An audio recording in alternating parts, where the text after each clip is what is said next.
Hello friends, मैं अभिषेक Dewangan GK hub CGPSC के इस यूट्यूब चैनल पर आपका फिर से स्वागत करता हूं। आज की क्लास में हम जो आंगनबाड़ी वाला जो सिलेबस है जिसके अंतर्गत महिला एवं बाल विकास विभाग की योजना को ICDS जिसको आप बोलते हैं इंटीग्रेटेड चाइल्ड डेवलपमेंट स्कीम को हम आगे देखने वाले हैं। कल की क्लास में हम महिला एवं बाल विकास विभाग के उद्देश्य को और दायित्व को देख चुके थे। साथ ही साथ लास्ट के वीडियो में कुछ टेक्निकल इश्यू मतलब जो वॉइस जो है वो रिकॉर्ड नहीं हो पाया था, तो कुछ में मैं उसमें एक चीज बता रहा था कि आंगनबाड़ी खोलने के कितनी जनसंख्या के मापदंड के आधार पर क्या किया जा सकता है, एक स्थान पर आंगनबाड़ी खोला जा सकता है। इन चीजों को शायद तक मैं बता रहा था बट वहां पर वॉइस जो है वो नहीं आ पाया। तो एक काम करते हैं, ये कंप्लीट होगा आज की क्लास में, या हो सकता है मैं लास्ट में उसको बता दूंगा कि आंगनबाड़ी खोलने के लिए कौन कौन से मापदंड की जरूरत होती है आंगनबाड़ी या मिनी आंगनबाड़ी खोलने के लिए। ठीक है, तो आज की क्लास में हम कल की क्लास में अब ICDS के उद्देश्य को भी देख चुके हैं। ICDS याद रखिएगा, क्या है फुल फॉर्म ICDS का? Integrated child development scheme. ठीक है, इसका फुल फॉर्म अगर आप हिंदी में देखेंगे तो समेकित, या इसी को क्या बोलते हैं, एकीकृत बाल विकास योजना, बाल विकास योजना। ठीक, इंपॉर्टेंट है, याद रखिएगा ICDS। तो इसकी शुरुआत कब हुई थी? कल की क्लास में बता चुका हूं, 2 अक्टूबर 1975 को शुरुआत हुई थी ICDS की। ठीक, कब? 106वीं वर्षगांठ पर, किसकी? गांधी जयंती की, गांधी जी की 106वीं वर्षगांठ पर। याद रखिए, गांधी जी की 106वीं वर्षगांठ पर ICDS integrated child development scheme शुरू किया गया था, जिसका मुख्य काम क्या है, कल का उद्देश्य मैं आपको बता चुका था। बाकी अगर आप देखेंगे तो 0 से 6 वर्ष तक के बच्चों में कुपोषण के स्तर का कुपोषण को दूर करना था, साथ ही साथ महिलाओं व बच्चों की शारीरिक, मानसिक व सामाजिक स्थिति में क्या करना, सुधार करना। मोस्टली देखा जाए तो यही इसके उद्देश्य हैं। बाकी कल मैं इसके उद्देश्य को और लिख चुका था, आप कल की क्लास को देख सकते हैं। और इसी उद्देश्य के तहत भी एक और था कि बच्चों की शारीरिक, मानसिक, सामाजिक के साथ साथ उनके जो बीच में स्कूल जाने के बीच में अगर वो स्कूल छोड़ देते हैं तो उनकी प्रवृत्ति को, उनकी आदत में क्या करना, सुधार करना कि वो स्कूल ना छोड़े। इन सभी चीजों को कल हम उद्देश्य को देख चुके हैं। और इन सभी उद्देश्य की पूर्ति करने के लिए याद रखिएगा, सरकार क्या करती है, सेवाएं प्रदान करती है। अलग अलग हितग्राहियों को क्या करती है, सरकार सेवा प्रदान करती है।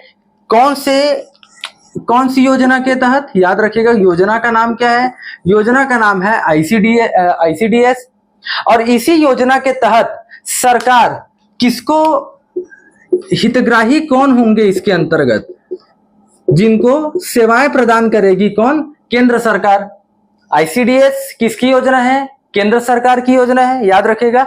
परंतु राज्य और केंद्र शासित जो सरकार है, जहां पर विधानसभा है, उनके सहयोग से क्या करती है, इन सभी प्रकार की योजनाओं को केंद्र सरकार संचालित करती है।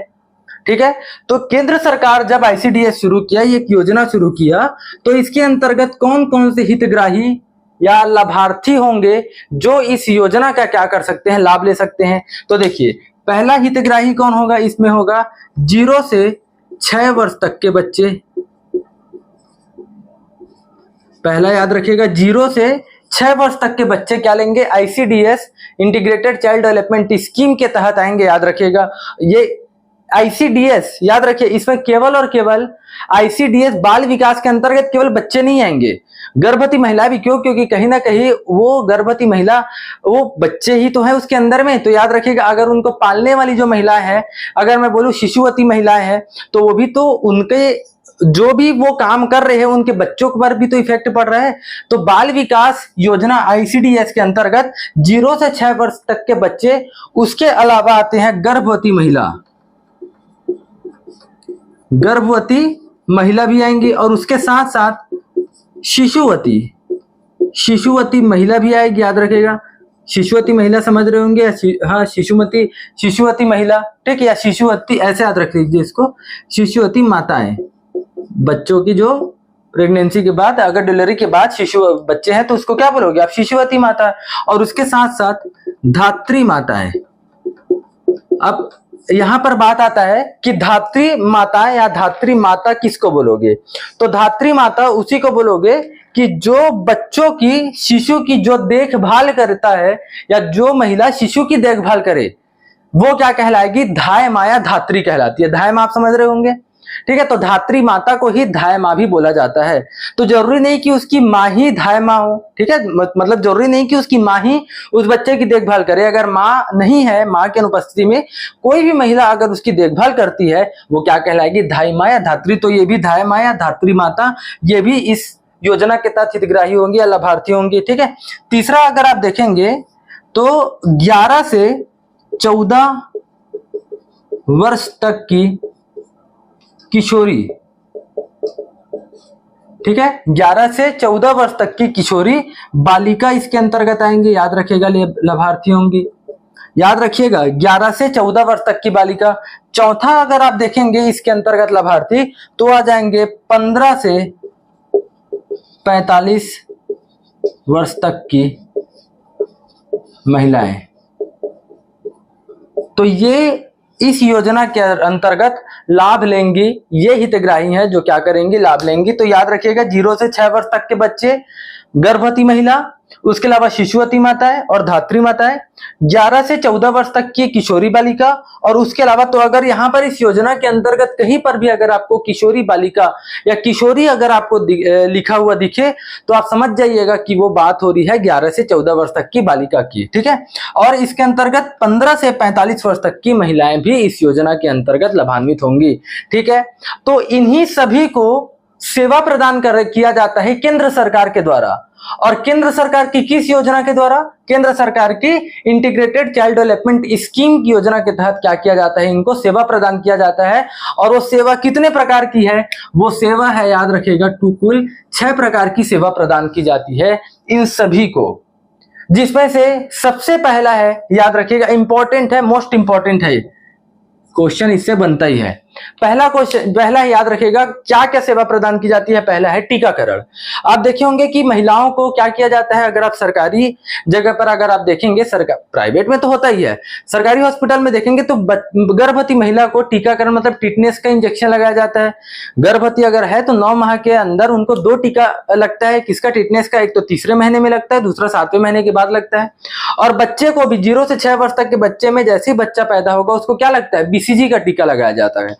तो कहने का मतलब है कि इन सभी महिलाओं को, 0 से 6 वर्ष तक की महिला को और गर्भवती महिला को क्या लगाया जाता है? टीकाकरण। देखिए गर्भवती महिला आती है और 0 से 6 वर्ष तक के बच्चे।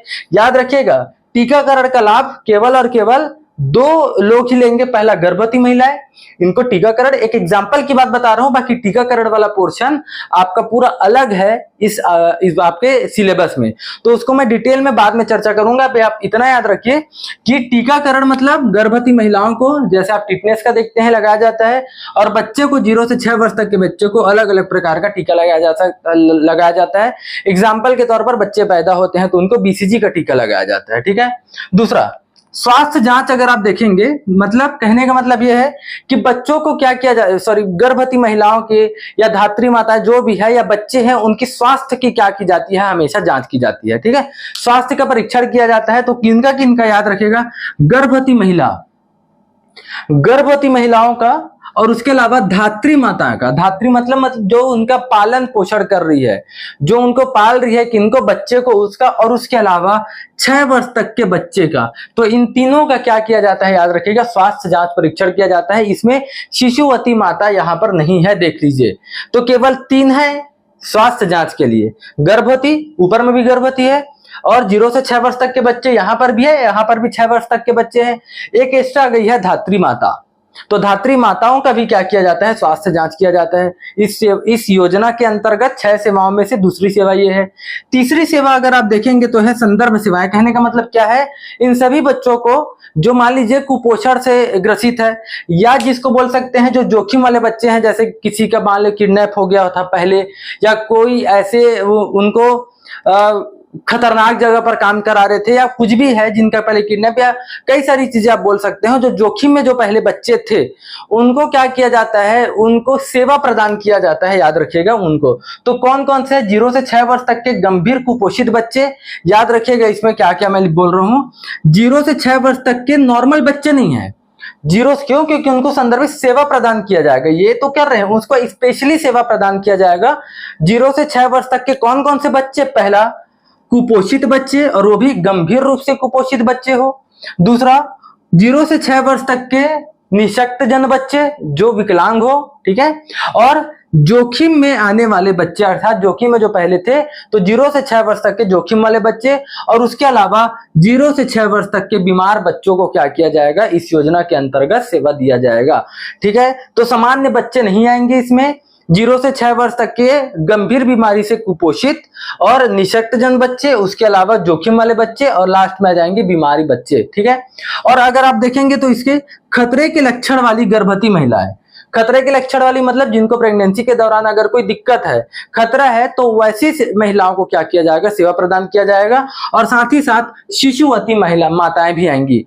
अब इसमें धात्री माता क्यों नहीं आएगी, तो स्वाभाविक सी बात है, जो पालन पोषण कर रही है उनको क्यों इसमें शामिल किया जाएगा 0 से 6 वर्ष, क्योंकि उनको स्पेशली ट्रीटमेंट, स्पेशली उनको कोई सर्विस तो नहीं दिया जाएगा।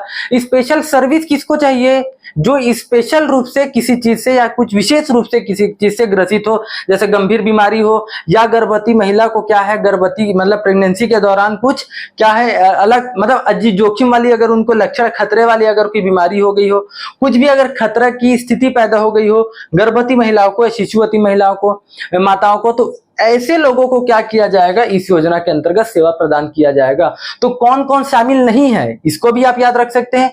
0 से 6 वर्ष तक के सामान्य बच्चे शामिल नहीं है, और उसके अलावा इसमें धात्री माता शामिल नहीं है, और किशोरी तो रहेंगे ही नहीं इसमें शामिल। किशोरी देखिए मैं आप क्या लिखा हूं हितग्राही में, देखिए किशोरी बालिका इसमें भी नहीं आई है, इसमें भी नहीं आई है, इसमें भी नहीं आई है, ठीक है। अगला देखते हैं अपन पोषक पोषण आहार, ठीक है। पोषक पोषण आहार मतलब है कि बच्चे क्या करते हैं, आंगनबाड़ी में जा जाकर किसी को ब्रेड दिया जाता है, रेडी टू ईट फूड जो देते हैं ना, किसी को ब्रेड, दलिया वलिया सब खिलाया जाता है। तो स्वाभाविक सी बात है, बच्चे जो है 6 माह तक तो कुछ खाते ही नहीं, उनको लिक्विड दिया जाता है, दूध दिया जाता है, ये सब तो 6 माह तक तो खाते ही नहीं। तो उनका पोषण बढ़ाने के लिए, आहार देने के लिए एक मिनिमम एज क्या चाहिए, 6 माह चाहिए। तो इसीलिए जो पूरक पोषण आहार है ये 0 से 6 माह तक, 6 माह से लेकर 6 वर्ष तक के बच्चों के लिए लिया जाता है। कौन सा, पूरक पोषण। उसके अलावा पूरक पोषण आहार जो है 6 माह से 6 वर्ष तक के बच्चों के अलावा, स्वाभाविक सी बात है, आहार पोषण जो है उनको कुपोषण से बचाने के लिए क्या किया जा रहा है, उनको आहार दिया जा रहा है, और उनका अच्छे से पोषित हो जाए, इसके लिए गर्भ के अंदर से, मतलब गर्भ में ही बच्चों को क्या किया जाता है, बहुत अच्छे से पाला पोसा जाता है। तो गर्भ में बच्चे तो खाएंगे नहीं, तो माताओं को पोषण दिया जाता है, आहार दिया जाता है, तो इसीलिए गर्भवती महिला भी इसके अंतर्गत आ जाएंगे। और शिशुवती माताएं, भाई जब बच्चे 0 से 6 वर्ष तक के बच्चे खा नहीं पाते तो कौन खाते हैं, भाई माता ही तो खाएंगी ना, माता को ही तो पोषण दिया जाएगा। तो इसीलिए यहाँ पर शामिल है शिशुवती महिला, इसमें शामिल है, या शिशुवती माता इसमें शामिल है। समझ रहे हैं, इसमें धात्री नहीं आएंगी, इसमें धात्री माता, इसमें जोखिम मोखिम वाले नहीं आएंगे, ना तो इसमें किशोरी कोई बालिका आएंगी।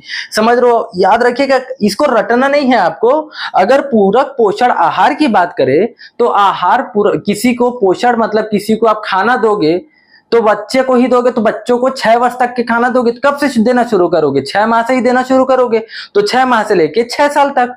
और बच्चे और अच्छे से वो पोषित कैसे होंगे, जब गर्भ में पल रहे बच्चे को ना देकर आप उसकी माता को अच्छे से पोषण दोगे, आहार दोगे, तो गर्भवती महिला। और उसके अलावा अगर वो स्तनपान करने वाली महिलाएं हैं, अगर वो दूध पिलाने वाली महिला है, उसको, या बोल सकते हैं आप उसी को शिशुवती महिलाएं अगर आप बोलोगे, तो उसको आप अच्छे से पोषण दोगे, आहार दोगे, तो क्या होगा, इस मतलब उसको क्या दिया जाएगा, इस योजना के तहत आहार दिया जाएगा। ठीक है, तो चौथी सेवा ये हो गई। पांचवी देखिए, स्वास्थ्य एवं पोषण शिक्षा। कहने का मतलब एक तो नॉर्मल शिक्षा है, जो आप नॉर्मल जो आप एजुकेशन देते हैं, एक होता है स्वास्थ्य शिक्षा, मतलब आप उसको हेल्थ से संबंधित क्या देते हो, एजुकेशन देते हो, और एक होता है पोषण। तो इसमें आप उनको कुपोषण से बचाने के लिए, मतलब आप उसको कौन कौन से आहार लेना चाहिए सब के लिए क्या करते हो, आप उसको एजुकेट करते हैं, शिक्षा देते हैं। तो स्वास्थ्य एवं शिक्षा योजना मतलब है कि उनको स्वास्थ्य और शिक्षा पोषण संबंधी क्या की जाएगी, उनको शिक्षा प्रदान की जाएगी। ठीक, अब देखिए स्वाभाविक सी बात है, जब आप किसी को स्वास्थ्य और पोषण संबंधी शिक्षा प्रदान कर रहे हैं तभी तो यहां पर अब एंट्री होता है 15 से 45 वर्ष तक की महिलाओं का। तो इनको क्या किया जाता है, स्वास्थ्य और पोषण संबंधी शिक्षा दिया जाएगा 15 से 45 वर्ष तक की महिलाओं को। साथ ही साथ गर्भवती महिलाएं के, ठीक है, ये तो 15 से 45 वर्ष के बीच में ही रहेंगी, गर्भवती महिलाओं को, धात्री माताओं को तथा किशोरी बालिकाओं को। याद रखिएगा, अब इंपॉर्टेंट है, देखिए स्वास्थ्य वाले में क्या क्या जाएगा, 15 से 45 साल तक की जो महिलाएं हैं, और 15 से 45 तक में गर्भवती भी महिलाएं आती है, ठीक है, शिशुवती भी महिलाएं आती है, धात्री माताएं भी आती है, ये तो आएंगी। लेकिन आपको याद रखना है, ये याद रखिए स्वास्थ्य एवं शिक्षण पोषण 0 से 6 वर्ष तो आएंगे नहीं, क्योंकि 0 से 6 वर्ष तो को आप थोड़ी ना एजुकेट करोगे, पोषण क्या है, स्वास्थ्य क्या है इसके मामले में, तो महिलाएं जाएंगी। और उसके अलावा किशोरी बालिकाएं जिसका 11 से 14 वर्ष तक का है, तो इनको भी क्या किया जाएगा, स्वास्थ्य और पोषण संबंधी शिक्षा दी जाएगी। समझ में आ रहा है। अब हितग्राही में ये आ गई किशोरी बालिकाएं, तो देखिए 0 से 6 तो है ही, गर्भवती, शिशुवती, धात्री माताएं तो आई गई हैं, 11 से 14 वर्ष भी आ गई, और 15 से 45 वर्ष ये इसी में आ गया है स्वास्थ्य एवं पोषण शिक्षा में। अगला है शाला पूर्व अनौपचारिक शिक्षा। देखिए शाला पूर्व अनौपचारिक शिक्षा मतलब एक ऐसी शिक्षा, दो शिक्षा होती है, एक होती है औपचारिक और दूसरी होती है अनौपचारिक। औपचारिक का मतलब है आप किसी संस्था में जाके, जैसे स्कूल में जाके क्या करते हैं, आप शिक्षा लेते हैं, उसको औपचारिक बोलते हैं, ठीक है। और एक होता है अनौपचारिक। अनौपचारिक मतलब आप स्कूल जाने से पहले आपको घर में या आपके आसपास के दोस्त यार में, आपके आसपास के एटमॉस्फेयर में, वातावरण में आपको कैसी शिक्षा दी जाती है। घर में ही अगर घर का ही माहौल खराब हो, तो घर में माहौल खराब हो तो आपकी शिक्षा अच्छी नहीं होगी, कहने का मतलब आप खराब चीजें सीखेंगे। और घर का ही वातावरण या दोस्त यार का ही वातावरण अच्छा होगा तो आप अच्छी चीजें सीखेंगे। तो उसी को कहा जाता है शाला पूर्व। शाला पूर्व अनौपचारिक शिक्षा। अनौपचारिक क्यों? क्योंकि आप उसको घर में या कहीं भी सीख रहे हो, इसलिए क्या कहा जाता है उसका, शाला पूर्व अनौपचारिक शिक्षा। लेकिन ये शिक्षा आपको स्कूल में ना देकर कहाँ दी जाती है, आंगनबाड़ी में दी जाती है। आंगनबाड़ी में बेसिकली आपको ABCD भी सिखा दिया जाता है और आंगनबाड़ी में दोस्त यार से आप मिलते हैं, ठीक है। तो शाला पूर्व अनौपचारिक शिक्षा याद रखिएगा, ये 3 से 6 वर्ष तक के बच्चे में समस्त बच्चे ये क्या करते हैं, इस योजना का लाभ उठाते हैं। अर्थात उनको आंगनबाड़ी में क्या किया जाता है, 3 से लेके 6 वर्ष तक के बच्चों को अनौपचारिक शिक्षा दी जाती है। अब आंगनबाड़ी है, स्कूल तो है नहीं, तो इसलिए आपको आप बोलोगे, आप उसको अनौपचारिक बोलोगे। और वहां पर सामान्य शिक्षा दी जाती है। याद रखिएगा, आसपास के माहौल को देखकर ABCD जो छोटा मोटा जो बोल सकते हैं अल्फाबेट, उनको या गिनती कुछ कुछ सिखा दिया जाता है। इसीलिए शाला में जो शिक्षा मिलती है या स्कूल में, उसको बोला जाता है औपचारिक। और जो शाला या स्कूल में ना मिलकर आसपास के वातावरण से या आंगनबाड़ी से अगर मिल रहे हैं, उसको आप क्या बोलोगे, अनौपचारिक शिक्षा। और शिक्षा है मतलब आप 3-4 साल से पहले वाले बच्चों को तो दे नहीं सकते, तो 3 से लेकर 6 वर्ष तक के समस्त बच्चों को क्या दी जाती है, शाला पूर्व अनौपचारिक शिक्षा।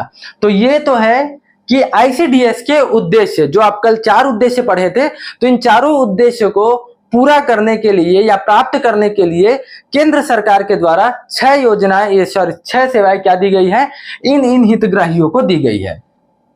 समझ रहे हैं। तो ये तो रहा आपके लिए पूरा का पूरा कौन सा कैसा है। मेरे उम्मीद कर रहा हूं आपको ये चीजें समझ आ रही होंगी।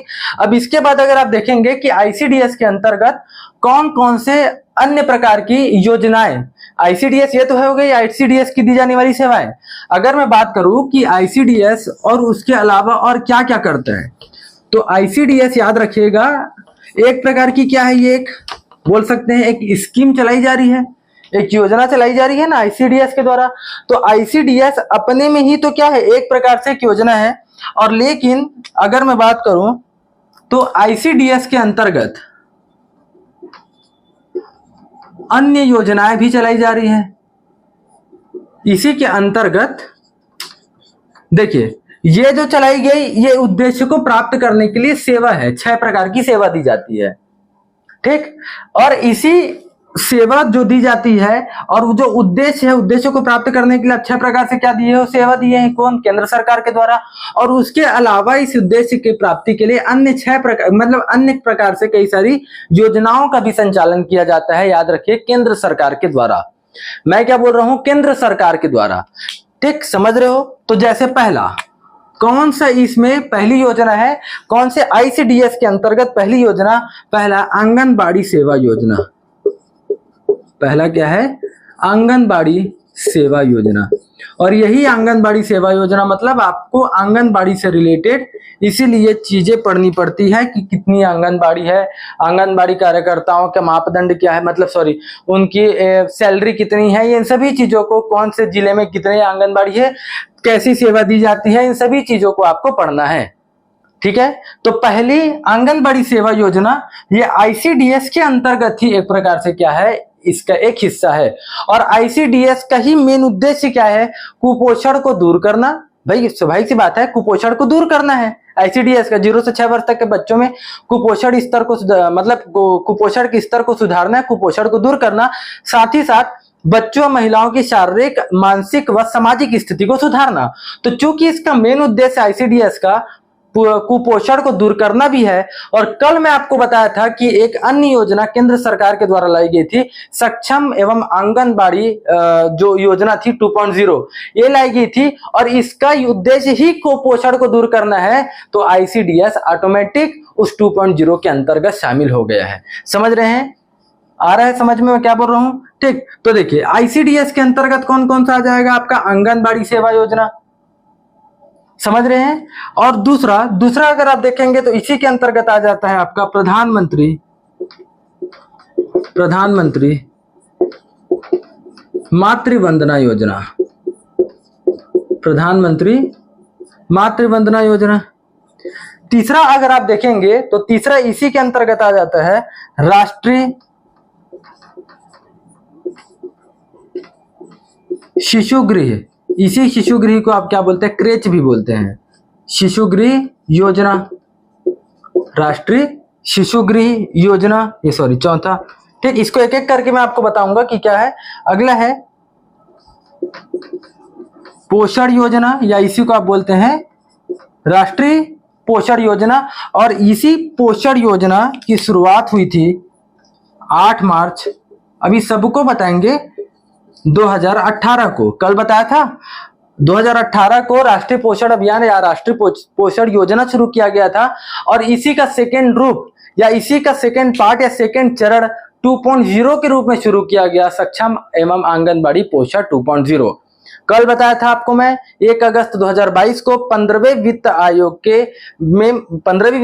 2021-22 से 2026-27 तक, वित्तीय वर्ष 2021-22 से 26-27 तक के लिए 2.0 शुरू किया गया है। कल मैं आपको बता चुका हूं। तो इसी पोषण योजना का सेकेंड चरण शुरू किया गया है, याद रखिएगा। लेकिन पहला चरण 8 मार्च 2018 को शुरू किया गया था। पांचवा अगर आप देखेंगे तो किशोरियों के लिए योजना चलाई जा रही है। किशोरियों के लिए अलग अलग क्या चलाई जा रही है योजना, तो ये भी आ जाएगा किसके अंतर्गत? आईसीडीएस की अन्य योजनाओं में। और उसके अलावा बाल संरक्षण योजना भी इसके अंतर्गत। एक आध दो अन्य योजना आप लिख सकते हो, जैसे मध्याह्न भोजन 1995 में शुरू किया गया था। ठीक, ये भी इस योजना के अंतर्गत आ सकते हैं, बट आप इतना ही लिखिए। अब मैं आपको कल बताया था कि सक्षम 2.0 के अंतर्गत क्या क्या आता है? आईसीडीएस आता है, और उसके अंतर्गत मतलब आईसीडीएस आएगा पहला। दूसरा आता है प्रधानमंत्री मातृ वंदना योजना, शिशु गृह योजना, पोषण योजना, सब बताया था ना। क्योंकि ये सब के सब आईसीडीएस का ही हिस्सा है। और आईसीडीएस किसका है? एक हिसाब से देखा जाए तो इसका उद्देश्य है कुपोषण को दूर करना, और 2.0 का भी उद्देश्य है कुपोषण को दूर करना। तो सब के सब ऑटोमेटिक किसके अंतर्गत आ जाएंगे? 2.0 के अंतर्गत ही। कहने का मतलब इसी जो इसका उद्देश्य है वो स्वाभाविक सी बात है 2.0 का भी उद्देश्य है, तो ऑटोमेटिक ही उसमें शामिल हो जाएंगे। समझ रहे हो मैं क्या बोल रहा हूं? तो ये है कुल आपके अन्य योजनाएं जो आईसीडीएस के अंतर्गत केंद्र सरकार, और ये सभी योजनाएं याद रखिएगा केंद्र सरकार के द्वारा या भारत सरकार के द्वारा संचालित की जाती है। ठीक। तो आंगनबाड़ी सेवा योजना, प्रधानमंत्री मातृ वंदना योजना, तो इन सभी को डिटेल में हम चर्चा करने वाले हैं। कहां पर कौन कौन सी कैसी कैसी सेवाएं दी जाती हैं, इन सब चीजों को हम डिटेल से चर्चा करने वाले हैं। तो पहले चलिए मैं आंगनबाड़ी सेवा योजना से शुरू करता हूं। ये जब कंप्लीट हो जाएगा तो प्रधानमंत्री राष्ट्रीय शिशु गृह या पोषण योजना किशोरियों के लिए और बाल संरक्षण अधिनियम, इसको लाइन से एक एक बार देखेंगे। तो आज हम शुरू कर रहे हैं आंगनबाड़ी सेवा योजना। तो चलिए इसको शुरू करते हैं। तो चलिए देखिए, कल मैं आपको बता चुका हूं कि किसी आंगनबाड़ी को खोलने के लिए कौन कौन, मतलब कितनी जनसंख्या में एक आंगनबाड़ी खोला जाता है। ठीक है, आईसीडीएस की अन्य योजनाओं में हम एक योजना देखे हैं, आंगनबाड़ी सेवा योजना। तो अभी हम शुरू कर रहे हैं आंगनबाड़ी को, डिटेल से समझेंगे। उम्मीद कीजिए या यकीन मानिए, पूरा का पूरा एक एक पॉइंट जो आप पिछले एग्जाम में मिला लेना, एक एक पॉइंट एज इट इज पूरा फंसा रहेगा जो मैं पढ़ाऊंगा। हाँ, मैं ये बोल सकता हूं लेंदी मैं पढ़ाऊंगा तो पूरा डिटेल पढ़ाऊंगा। आपको 2 से 3 क्लास, हो सकता है 4 क्लास आपको एक्स्ट्रा मिले, लेकिन इतना यकीन रखिए कि जो पढ़ाऊंगा उससे बाहर तो नहीं आएगा। इतना डिटेल, इतनी गवर्नमेंट डेटा के साथ, पूरे ऑथेंटिक डेटा के साथ ही आपको मैं पढ़ाऊंगा। ठीक है, तो देखिए आंगनबाड़ी, कल मैं आपको बताया था कि ये भी एक आईसीडीएस की योजना के अंतर्गत है। देखिए कल की क्लास में मैं थोड़ा सा रिपीट कर दूं कि कल की क्लास में मैं बताया था कि आईसीडीएस एक योजना है जो केंद्र के द्वारा संचालित की जाती है, और कहां पर कितना आईसीडीएस योजना संचालित किया जाएगा इसका दिशा निर्देश सुप्रीम कोर्ट के द्वारा दिया गया है। और सुप्रीम कोर्ट के दिशा निर्देश के अनुसार हर विकास खंड में, प्रत्येक विकास खंड में, चाहे उसकी जनसंख्या कितनी भी हो, प्रत्येक विकास खंड में एक ICDS integrated child development scheme योजना संचालित की जाएगी। और अगर ऐसे विकास खंड जिसकी जनसंख्या 2 लाख से अधिक है तो वहां पर 1 से अधिक आईसीडीएस योजना संचालित की जा सकती है। ये चीजें कल मैं आपको बता चुका था आईसीडीएस के रूप में। अब आईसीडीएस के ही अंतर्गत आता है, उसकी योजनाओं के अंतर्गत ही आता है आंगनबाड़ी। तो आंगनबाड़ी को याद रखिएगा, इसको भी खोलने के कई मापदंड है।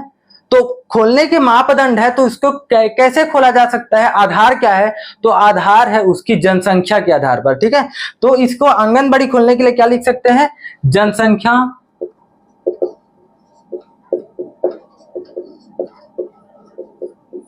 मापदंडों के अनुसार, या जनसंख्या ऐसा सीधा लिख लीजिए, के आधार पर क्या किया जाता है, जनसंख्या के आधार पर आंगनबाड़ी केंद्र खोला जाता है, जनसंख्या के आधार पर। ठीक है, आंगनबाड़ी केंद्र। तो आंगनबाड़ी केंद्र खोलने के लिए याद रखिएगा क्या है, शर्तें क्या है, या नियम बोल सकते हैं क्या है। पहली बात, राज्य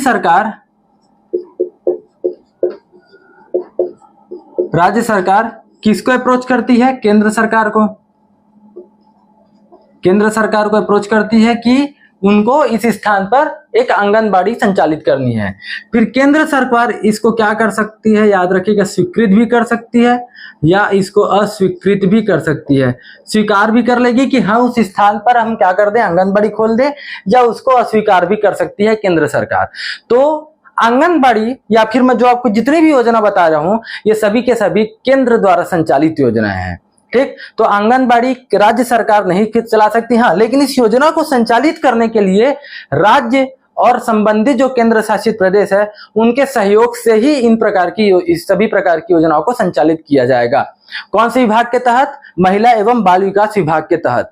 और कौन सा मंत्रालय, अगर आप केंद्र सरकार की बात करें तो महिला एवं बाल विकास मंत्रालय के अंतर्गत ही। ठीक है, तो याद रखिएगा, केंद्र सरकार अप्रोच करेगी राज्य सरकार केंद्र सरकार को।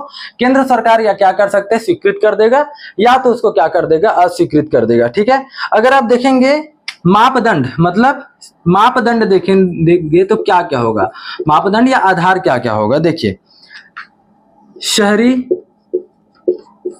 व ग्रामीण क्षेत्र में अगर आप बात करें तो, शहरी व ग्रामीण क्षेत्रों में अगर आप बात करें तो ऐसा क्षेत्र जिसकी जनसंख्या कितनी, 400 से 800 है, वहां पर एक आंगनबाड़ी खोलने एक आंगनबाड़ी खोला जा सकता है या एक आंगनबाड़ी खोला जाएगा जिसकी जनसंख्या, ऐसा क्षेत्र जिसकी जनसंख्या 400 से 800 है, ठीक। और अगर 800 से 1600 है तो वहां पर कितने हो जाएंगे, 2 आंगनबाड़ी खोला जा सकता है। जहां पर 1600 से 2400 है वहां पर कितना खोला जा सकता है, 3। कहने का मतलब ये सब के सब 8 के गुणज में ही रहते हैं, याद रखिएगा, सॉरी 800 के गुणज में, मतलब 800 के हिसाब से ही क्या किया जाता है, एक आंगनबाड़ी खोला जाएगा। तो अगर मान लीजिए कहीं पर बोल सकते हैं कि 6000 है, या कमेंट करके बताइए कि अगर 6000 जनसंख्या है वहां पर कितने आंगनबाड़ी केंद्र खोले जाएंगे, ठीक है। तो 400 से 800, परंतु यहीं पर लिख रहा हूं मैं, परंतु अगर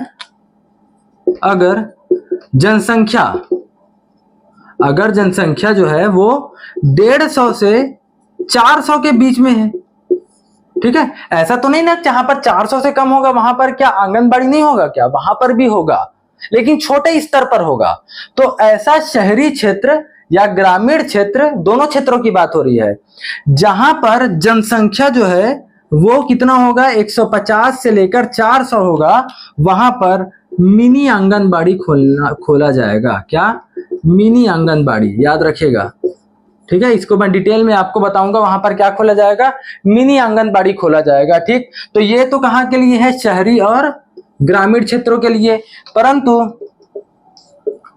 दुर्गम क्षेत्रों के लिए या जनजाति क्षेत्रों के लिए, या आप बोल सकते हैं पहाड़ी क्षेत्रों के लिए, या आप इसको अनुसूचित भी बोल सकते हैं, या अनुसूचित क्षेत्रों के लिए, यहां पर, ठीक। चारों में याद रखिएगा, दुर्गम, जनजाति, कहने का मतलब सब पहाड़ी क्षेत्र, और अनुसूचित या आप बोल सकते हैं जनजाति क्षेत्रों में।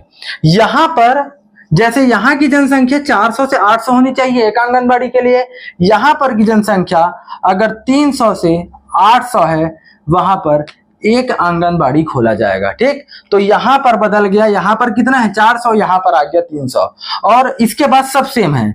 फिर 800 से 1600 होगा तो 2, 1600 से 2400 होगा तो वहां पर कितना खोला जाएगा, 3।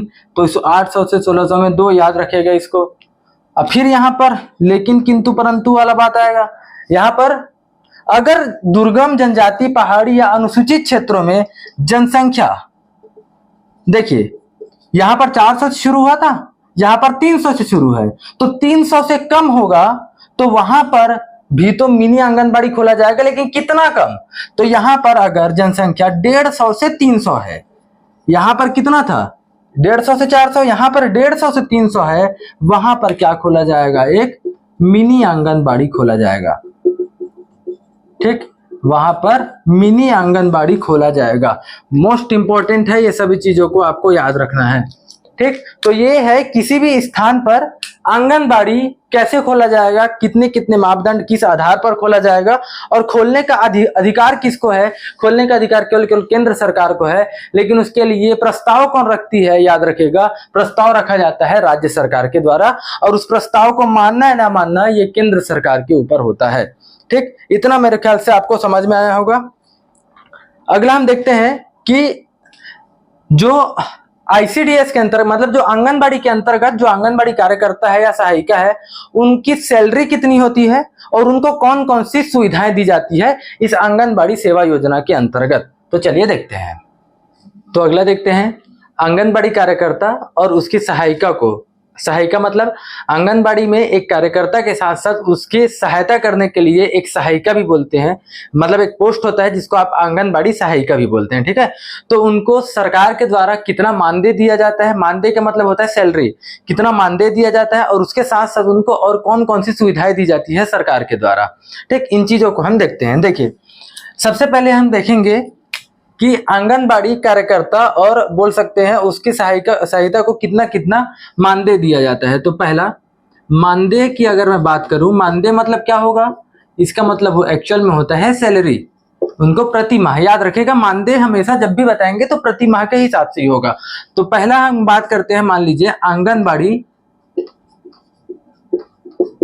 कार्यकर्ता, आंगनबाड़ी कार्यकर्ता, ठीक। एक आंगनबाड़ी की प्रमुख के रूप में कौन काम करती है? आंगनबाड़ी कार्यकर्ता, याद रखिएगा। तो आंगनबाड़ी कार्यकर्ता, इसकी सैलरी याद रखिएगा, पहले कितनी थी इसको मैं बता रहा हूं, और अभी वर्तमान में कितनी है इसको मैं बताऊंगा। तो पहले इसकी सैलरी थी 6500 रुपए प्रति माह, याद रखिएगा, प्रति माह की बात कर रहा हूं ना मैं पहले। लेकिन इसी साल अप्रैल 2023 में जब नया बजट आया हमारा, तब उस समय क्या हुआ, वित्तीय वर्ष में इनकी सैलरी को क्या कर दिया गया, बढ़ा दिया गया। ठीक है, ये काफी समय से सैलरी बढ़ाने की मांग कर रहे थे आंगनबाड़ी के जो कार्यकर्ता है वो, जिसकी वजह से इस बार इनकी सैलरी को बढ़ा दिया गया भूपेश सरकार के द्वारा। और वर्तमान में इनकी सैलरी या बोल सकते हैं मानदेय कितना है, तो याद रखिएगा बढ़ाकर 6500 से बढ़ाकर कर दिया गया है 10,000 रुपए प्रति माह। कितना कर दिया गया? 10,000 रुपए प्रति माह कर दिया गया है। ठीक, समझ रहे हैं? आंगनबाड़ी कार्यकर्ताओं की सैलरी को बढ़ाकर कितना कर दिया गया है? 6500 से 10,000 रुपए प्रति माह कर दिया गया है। तो आंगनबाड़ी सहायिका स्वाभाविक सी बात है, जब आंगनबाड़ी की कार्यकर्ताओं की सैलरी को अगर आप बढ़ाओगे तो उनकी सहायिका की भी सैलरी को बढ़ाना पड़ेगा। तो याद रखिएगा, इनकी सैलरी पहले थी 3250 रुपए प्रति माह। कितना? 3250 रुपए प्रति माह।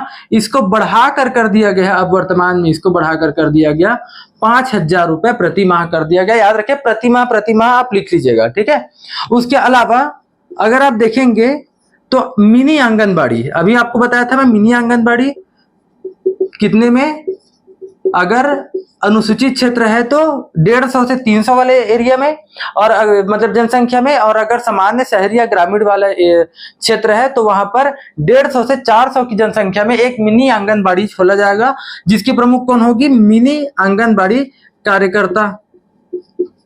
तो इसकी सैलरी भी याद रखिएगा, अगर आप पहले की बात करें तो इसकी सैलरी भी 4500 रुपए थी, जिसको इस साल बढ़ाकर कितना कर दिया गया? 7500 रुपए कर दिया गया है प्रति माह। याद रखिएगा, ये भी क्या है? प्रति माह है। तो ये तीन चीजों को या तीन डेटा को आपको याद रखना है। ठीक है, आंगनबाड़ी कार्यकर्ताओं की सैलरी को 10,000 रुपए, मतलब वर्तमान में कितनी है? 10,000। उसकी सहायिका की कितनी है? याद रखिएगा 5,000। और मिनी आंगनबाड़ी कार्यकर्ता की कितनी हो गई है? 7500 रुपए कर दिया गया है उनके सैलरी को। ये तो रहा पहला। अगर आप उनके मानदेय की बात करेंगे तो दूसरा, अगर आप देखेंगे, ये तो रहा पहला।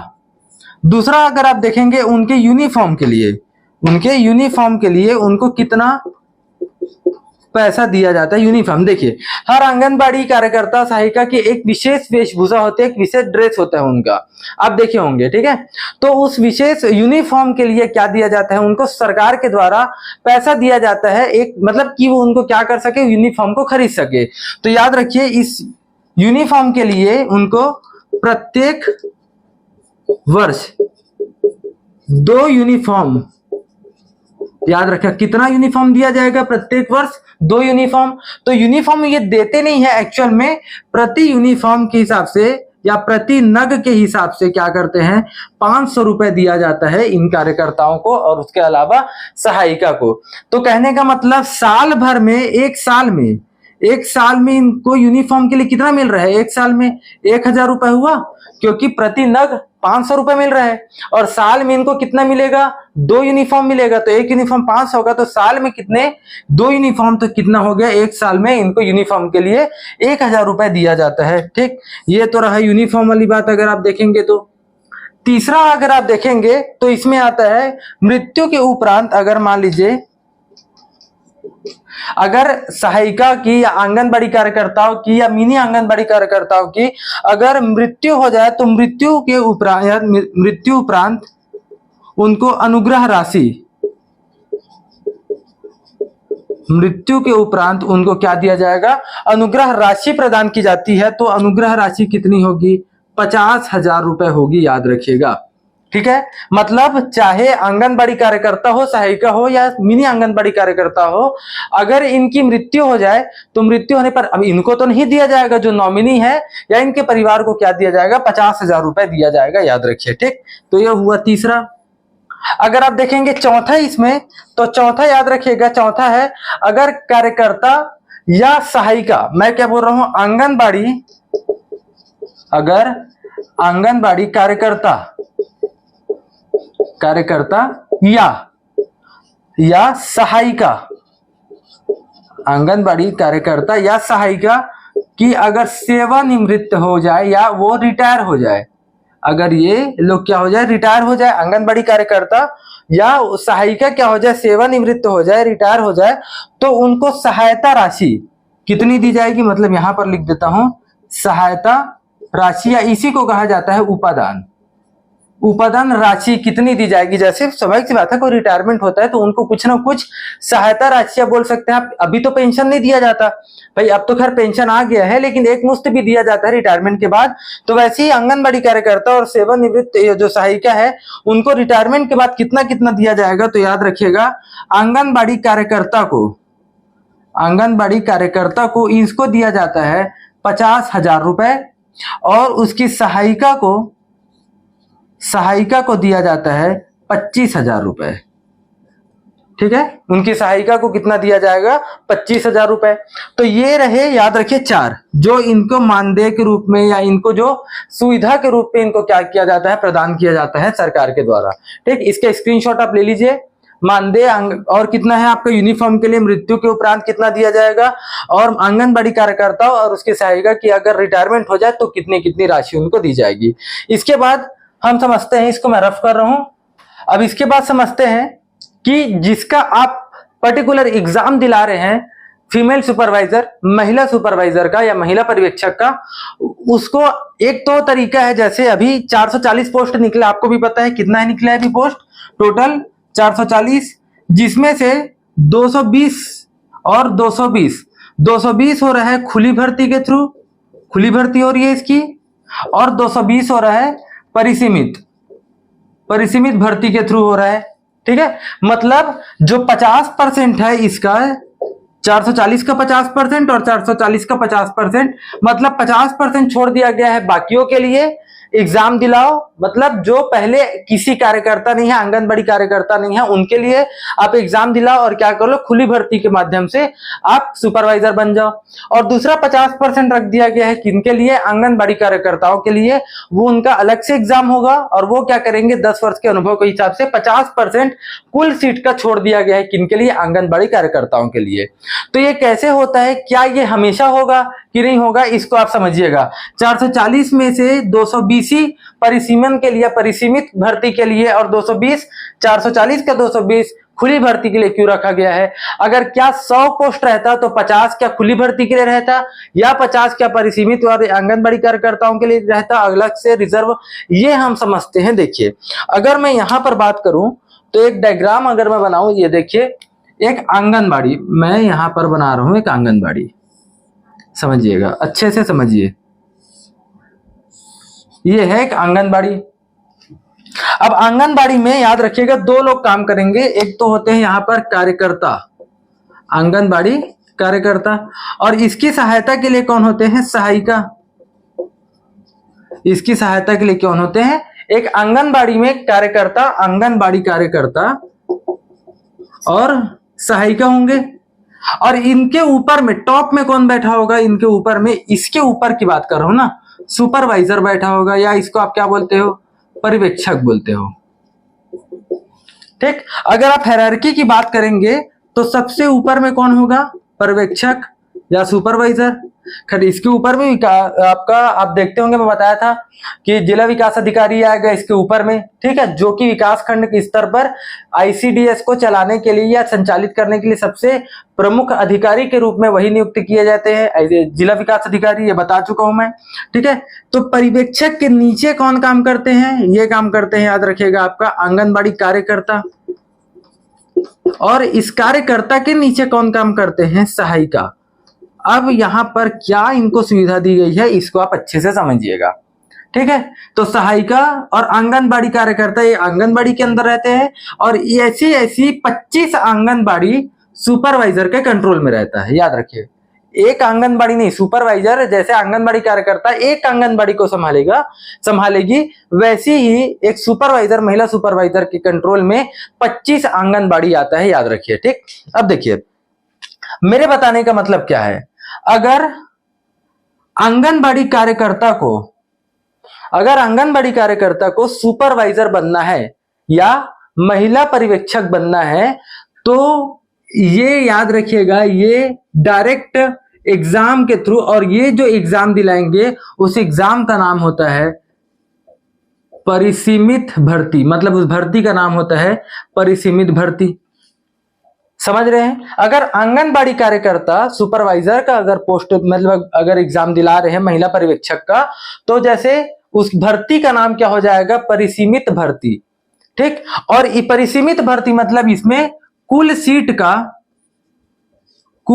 का याद रख, कौन सी सीट का? कुल सुपरवाइजर के सीट का 50% क्या रख दिया जाएगा? रिजर्व रख दिया जाएगा, आरक्षित रख दिया जाएगा। किनके लिए? आंगनबाड़ी कार्यकर्ताओं के लिए। ठीक है, समझ रहे हो? लेकिन इसके लिए शर्त यह है कि कम से कम आंगनबाड़ी कार्यकर्ताओं को कम से कम 10 वर्ष काम करने का अनुभव हो। 10 वर्ष याद रखिएगा, कम से कम, अधिक तो कितना भी हो सकता है। 10 वर्ष काम करने का अनुभव होगा तो ऐसे आंगनबाड़ी कार्यकर्ताओं के लिए याद रखें 50% सीट, टोटल जितना पर्यवेक्षक का सुपरवाइजर का पोस्ट निकला होगा उसका 50% ये नियम है कि इनके लिए रिजर्व रख दिया जाएगा। मतलब अभी 440 आया है, अगर 200 पोस्ट आता तो 100 आंगनबाड़ी कार्यकर्ताओं के लिए पहले से रिजर्व रख दिया जाता, और बचा हुआ जो 100 है वो खुली भर्ती के थ्रू सभी के सभी क्या करते? जो बिना अनुभव वाले हैं वो दिलाते। मतलब ये कार्यकर्ता उसका भी एग्जाम दिला सकते हैं, खुली भर्ती, नाम से ही समझ आ रहा है खुली भर्ती मतलब कोई भी दिला सकते हैं। लेकिन अगर मैं बात करूं आंगनबाड़ी कार्यकर्ताओं के लिए, तो इनके लिए रिजर्व रख दिया गया। जैसे रिजर्वेशन ओबीसी एसटी को मिला है तो जनरल की भी सीट ले लेते हैं। वैसे क्यों? क्योंकि वो खुला है सबके लिए, कोई भी कास्ट के आ जाए वहां पर क्या कर सकते हैं? उनका सीट ले सकते हैं। वैसे ये भी है, खुली भर्ती के तहत महिला जो आंगनबाड़ी कार्यकर्ता है वो इसका भी एग्जाम दिला सकते हैं और इसका भी दिला सकते हैं। समझ रहे हैं? आ रहा है समझ में? लेकिन सहायिका जो है, याद रखिएगा, सहायिका को कोई प्रकार का रिजर्वेशन नहीं दिया जाता महिला सुपरवाइजर के लिए। नोट करके लिख लीजिएगा, याद रखना। सहायिका को सुपरवाइजर बनने के लिए किसी भी प्रकार का रिजर्वेशन नहीं दिया जाता। मतलब अगर सहायिका को सुपरवाइजर बनना है तो उसको खुली भर्ती के माध्यम से एग्जाम दिलाना पड़ेगा। क्लियर है? लेकिन अब यह समझ गए मैं क्या लिखा हूं? मतलब कार्यकर्ता को अगर सुपरवाइजर बनना है तो 50% क्या कर दिया जाएगा? सीट को रिजर्व कर दिया जाएगा। कुल सीट का 50% रिजर्व कर दिया जाएगा कार्यकर्ताओं के लिए। ठीक है, महिला पर्यवेक्षक बनने के लिए। समझ रहे हो? अनुभव 10 वर्ष का मांगा जाता है। लेकिन अगर यही सहायिका को अगर बनना है सुपरवाइजर तो इनको क्या रिजर्वेशन मिलेगा? क्या? कोई भी प्रकार का रिजर्वेशन नहीं, मतलब आरक्षण नहीं। आरक्षण कहने का मतलब इनके लिए रिजर्व नहीं रखा जाएगा, याद रखिएगा, सीट कोई भी सहायिका के लिए। क्लियर है? लेकिन अगर सहायिका को कार्यकर्ता बनना है तब क्या करना पड़ेगा? अगर सहायिका को कार्यकर्ता बनना है, ठीक, अपने एक कदम ऊपर जाना है। कभी भी ऐसे प्रमोशन नहीं होता ना, प्रमोशन जब होगा तो एक एक स्टेज ऊपर होगा, क्योंकि सहायिका के ऊपर में कार्यकर्ता है और कार्यकर्ता के ऊपर में पर्यवेक्षक है। तो सहायिका डायरेक्ट पर्यवेक्षक नहीं बनेगी यहाँ पर, तो सहायिका क्या बनेगी? पहले आंगनबाड़ी कार्यकर्ता प्रमोशन होके। लेकिन प्रमोशन तो अलग चीज है, उसके लिए क्या कभी एग्जाम भी हो सकता है, याद रखिएगा।